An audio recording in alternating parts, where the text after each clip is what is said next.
Hello everyone, myself Priscilla. This is a new initiative brought to you by Transform IAS Academy. In this we will be detailing the current affairs on a daily basis related to UPSC and KPSC exam.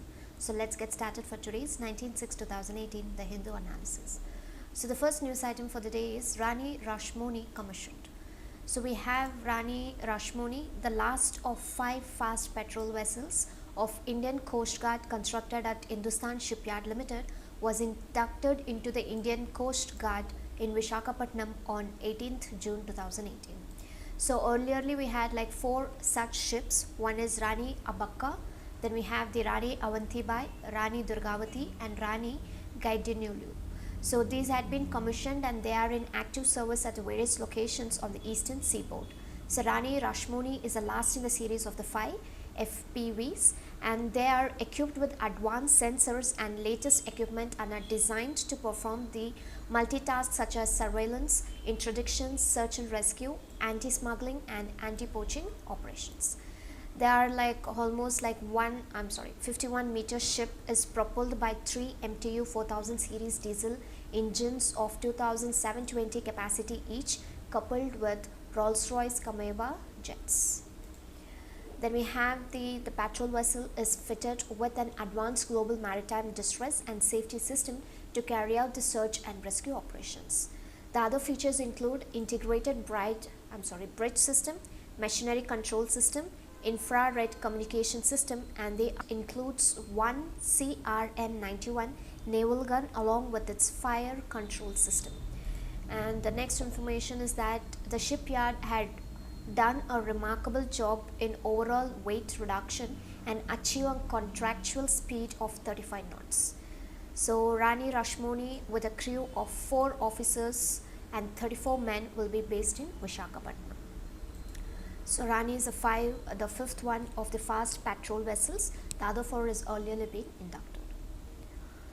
The next one, flood warning, the government teams up with Google.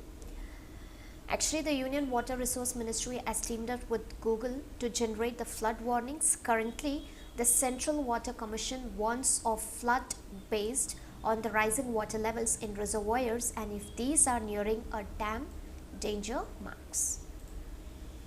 Then we have again the Central Water Commission is the apex technical organization in the country for the development of water resources and is attached organization of the Ministry of Water Resources. So as I already told you all, UPSC is coming up with the questions where it is asking the questions pertaining to the ministry. So just get updated. Central Water Commission is a part of the Ministry of Water Resources.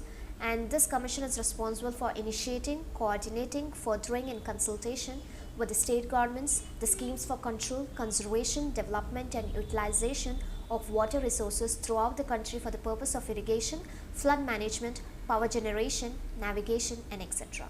The implementation of the national water policy is also another important concern of the commission, and these are the things what is being actually done by the Central Water Commission. But right now there is a flood warning where the government is teaming up with Google so that it gives the warnings pertaining to the flood. The next one, the roadmap laid for India-US meet. So we call it as 2+2 dialogue.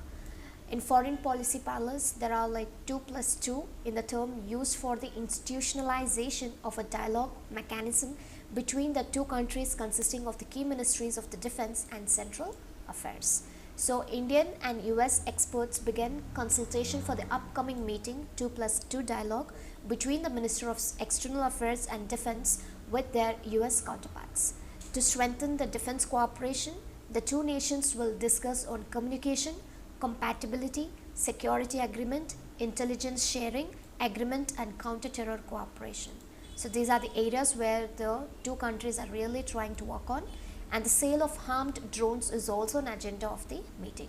And US also interested to give the stress on Indo-Pacific strategy, which give importance to India.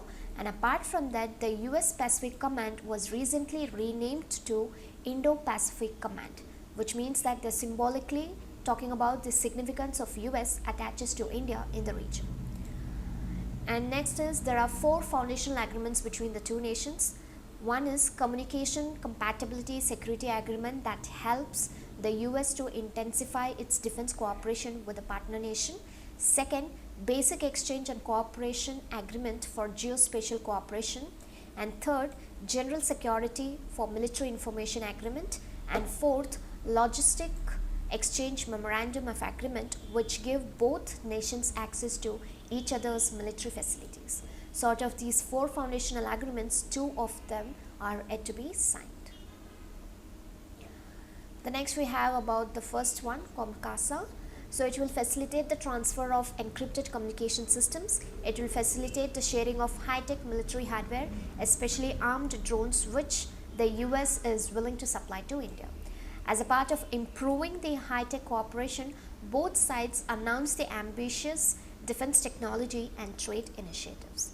So these are the main ideologies and these are the main outcomes, or these would be the main areas where 2+2 dialogue would be revolving around. And you have the informations here.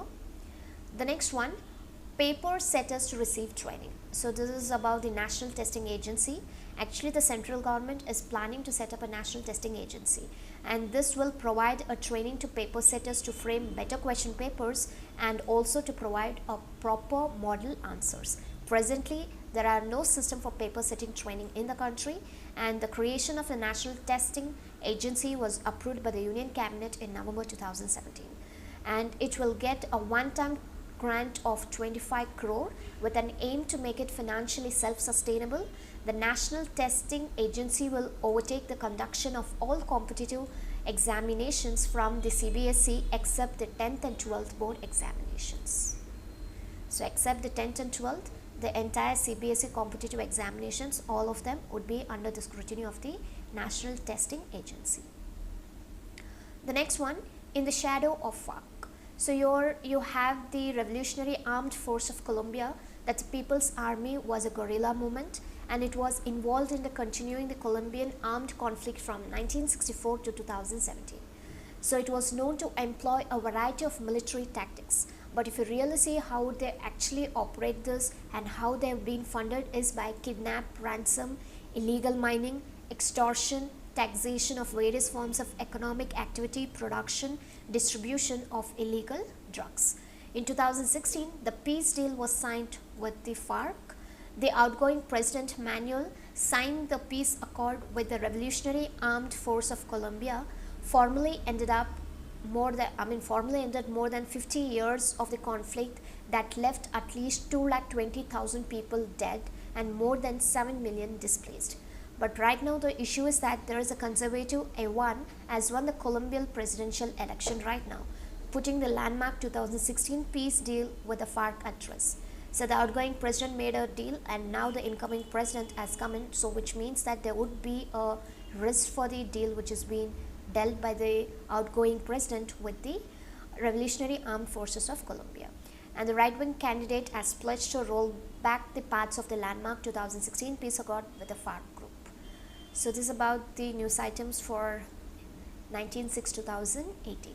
Thank you.